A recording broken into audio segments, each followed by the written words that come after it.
What's up, guys? I'm Lil'Shane, aka Dak Knight, and this is my fantasy football recap video. That's right. Hi, everybody. My name is Shane Littleton, aka Lil'Shane, aka Dak Knight. You all guys know me as Dak Knight Rises, and this is my video recap show for fantasy football. I'm so excited to be able to do these videos for the Fantasy Football Today by CBS Sports Podcast Leftovers League. Thank you so much for Heath and Adam for putting this league together, and thank you for allowing me to be a part of it. I will tell you, this is definitely one of the highlights of my fantasy career. So I'm going to tell you a little bit about myself before I start getting going. I'm going to tell you what all this is all about. So I've been playing fantasy since 2008. I'm in 5 leagues, 3 of which I commissioned myself, 2 of which are Dynasty. Wholly different ball game, by the way. Heath knows about that. One of them actually is a charity league that I run through my company, and my company matches their buy-in. The winner gets to decide where 100% of the proceeds go every year, and we write a check to that charity in their name. So real cool stuff. All right, so I've been doing weekly write-ups for my fantasy football leagues since my home league was the inception in 2012, and in 2020 I caught COVID, like most people did, during week 1 of the fantasy football season, and I was so bored. I was one of the ones who didn't really have any symptoms, but I still tested positive. But I had to quarantine for like 10 days. So I decided to evolve the write-ups into weekly video recaps, which eventually led to me starting a YouTube channel. So if you're interested in watching some of my previous year's videos to see what's been going on, you're welcome to subscribe to the channel. It's all part of this. Anyway, here's what I do. I recap the week or previous weeks that I've missed.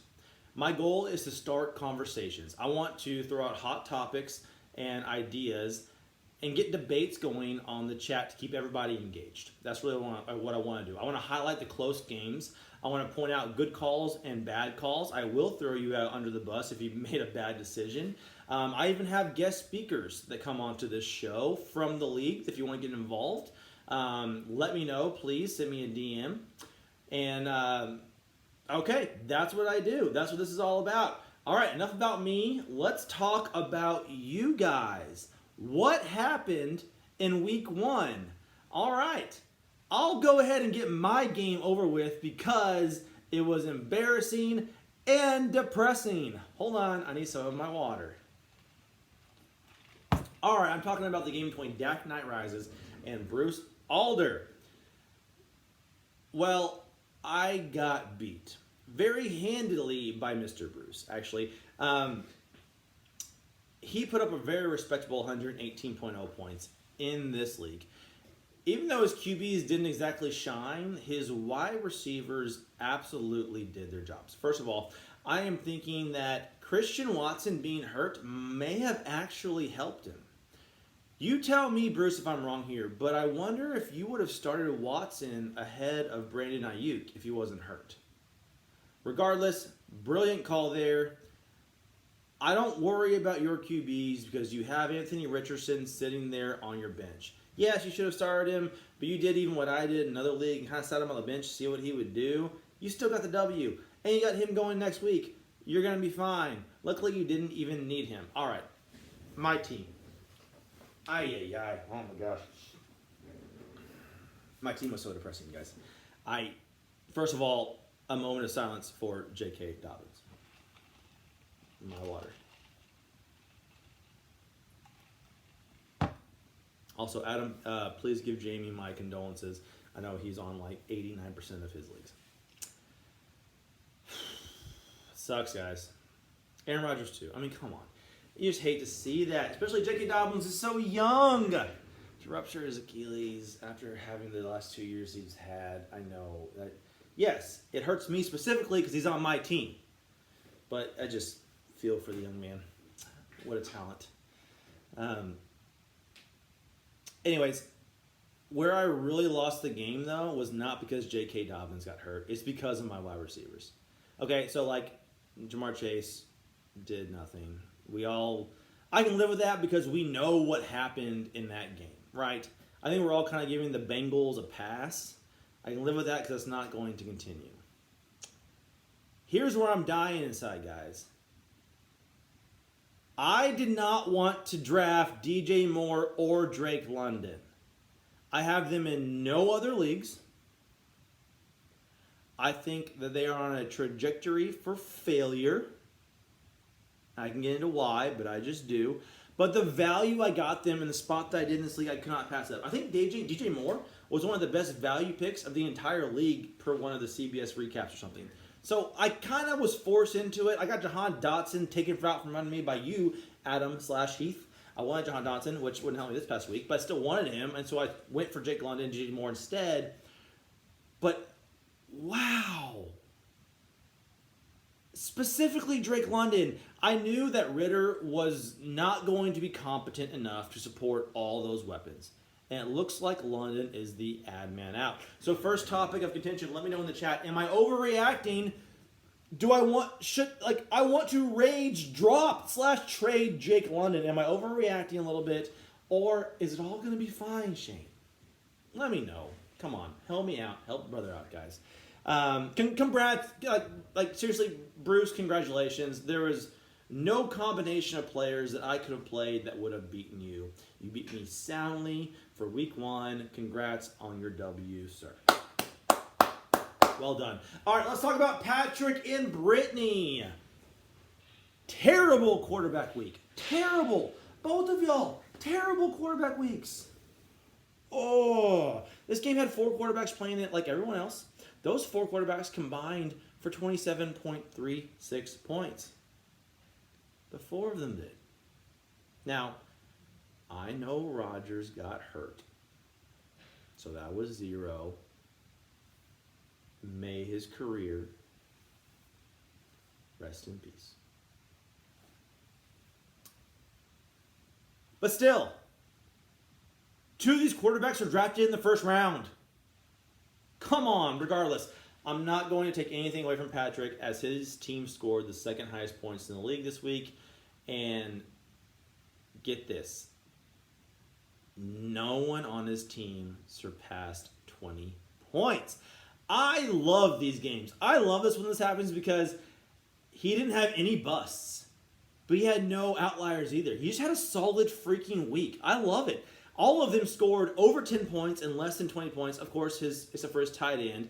But you really can't complain about Darren Waller's 5.1 points either compared to the rest of the field in that position. So, whatever. Also, just FYI, Patrick, I love the Brian Robinson.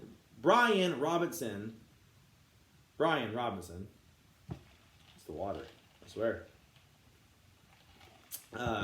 Call. I mean, over Nico Collins, I would have started Nico Collins.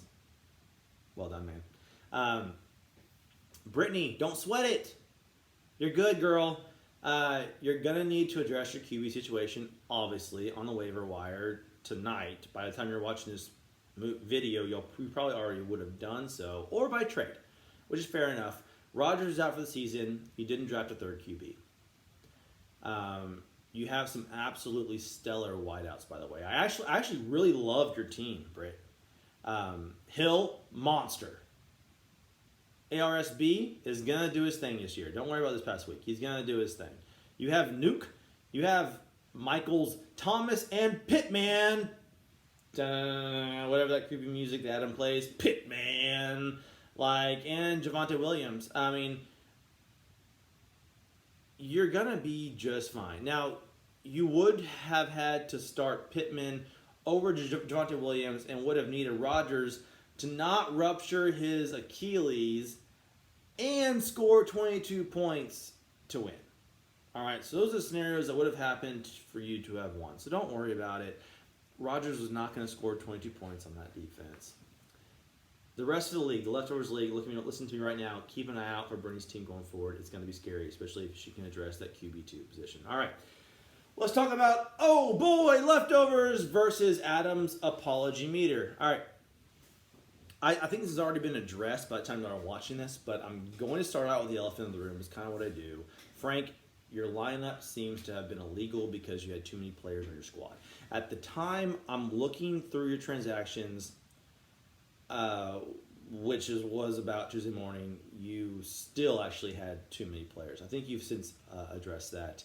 But going through your transactions in a chat script, here is what I think happened.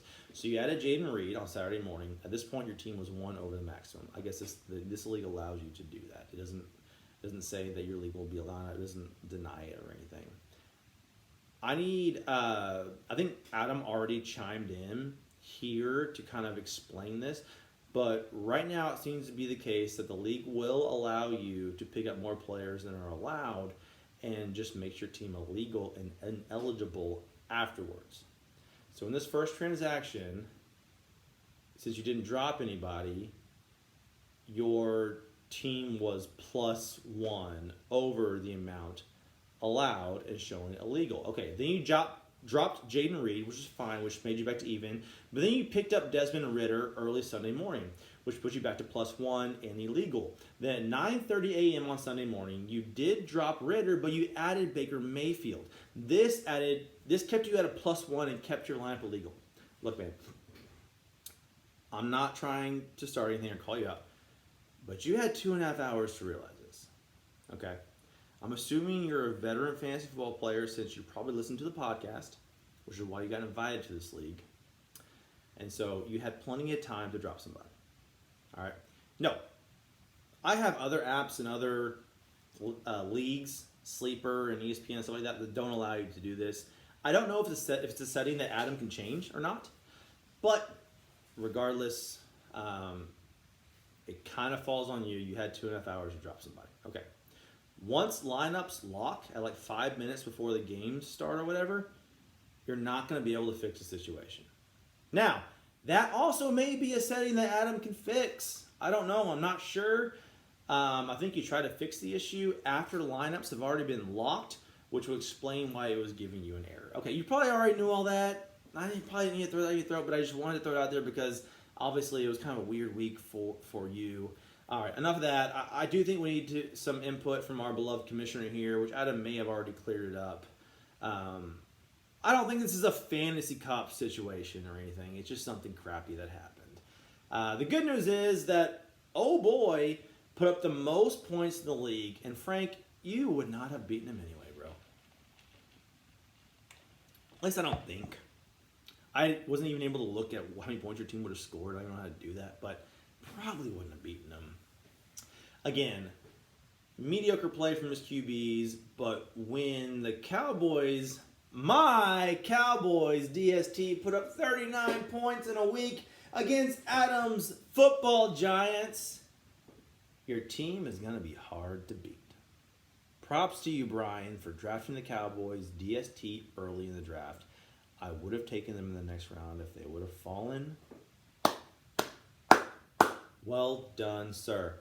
Frank, hang in there, my man. There's a lot of season left. Okay, let's talk about Dylan versus draft grade A+.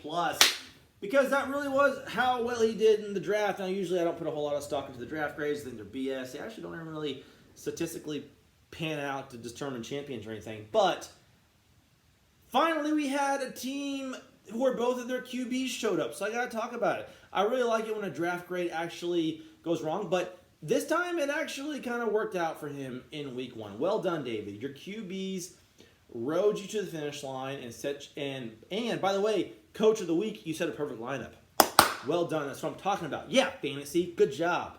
You made every single call right, and that is something to be proud of, my friend. You can win with low to mediocre play in your super flex league when you have both QBs hit. Okay? That's why QBs are so important in a league like this. Dylan, on the other hand, was the only legal lineup team in the league that my team would have beaten. I had 1-0. We talked about Drake London. But this guy had 2 zeros. 2 zeros. Higgins and Dallas Goedert were both... They're both like a result of game script and playing us to do good defenses, I think. I mean, we know what happened with the Bengals. I'm not going to talk about that again. No one wants to talk about that. I think we just forget about that and move on. But New England is notorious for not allowing tight ends to have big games. Here's my theory. They've had Gronkowski for so long. For a long time, they had Gronkowski. And so their defenses played against Gronkowski in practice. And so I think they got pretty damn good at guarding tight ends. I think they kind of got ingrained into the culture. And Bill Belichick is not a dumb guy. He knows that if you protect the middle, where the tight ends run the seam routes and catch a lot of balls for yards and touchdowns and first downs and all kinds of stuff, you're probably going to have an advantage. And so there's a reason why Bill Belichick does not allow tight ends to do well. Also, Jalen Hurts kind of like crap. I don't think this is indicative for Dallas Goedert's future. So hang in there. He did get 0, but that kind of sucks. So those 2 zeros combined, with only 21 points from your quarterbacks combined, it's really going to be impossible to win. Better luck next year, Dylan. Okay. Now, it's for the game of the week. Da-da-da, da-da-da. That's right, I'm talking about Make Canada Great Again versus For the People, managed by our own Adam Azer and Heath Cummings. What a matchup, guys. Week 1, absolute nail-biter. Good showings from Tua, CMC, Bijan for Heath and Adam. And on the other side, Aaron Jones, JJ, and Olave getting their work done. Actually doing their jobs that we drafted them for. That's awesome. However, a goose egg from Matt's side gave Heath and Adam plenty of hope into the Sunday night showdown between the Giants and America's team, my Dallas Cowboys. Just take a moment real quick to observe the Cowboys wall. All right, so first of all, I was born into this life. I did not choose it. If I could choose it, I don't know if I would. My dad was a Cowboys fan. My grandparents were Cowboys fans. I was born a Cowboys fan. It's a very hard life. Give me a break. I've heard it all, guys. I have heard it absolutely all. Give me a break. It's a very difficult life to live, but I stick with them through thick and thin. I do love my boys. All right, getting out of the way, let's talk about this awesome game. I mean, how frustrated Adam and Heath, especially Adam, had to have been. So going into Sunday night, all they needed was for Daniel Jones to put up 7.48 points to tie and 7.52 points to win. Losing by 1.02 points is absolutely heartbreaking. Really in any league, but especially when your quarterback on your team on Sunday night in primetime is the one letting you down. I'm pretty sure Adam has a direct line to Brian Dable because Dable tried his best to give Adam and Heath's team the best chance to win by keeping him in the game. Micah Parsons, that defense were just playing with him. Why would you keep him in the game? I mean, consider his health, consider the team, consider the franchise. They're just taking a massive beating by my boys. He must have been thinking about Adam and his team. I don't know. That's the only thing I can think of. But even that was not enough. They kept Daniel Jones in the whole game. It still wasn't enough. There are many things that Adam and Heath could have done that would have won this week's matchup. Check it out. They could have started Russell Wilson over Daniel Jones. Would have won. They could have started Davis, Spears, Dotson, or Sutton over Tyler Lockett. And they would have won. They could have started Samuel, or better yet, they could have started Sutton over Samuel, or better yet, you know what they could have done? They could have drafted Kirk Cousins over Daniel Jones and would have won. They were one of the only teams this week whose loss was actually very self-inflicted. But you know what? That's what fantasy's about, guys. Like that's what makes it so much fun.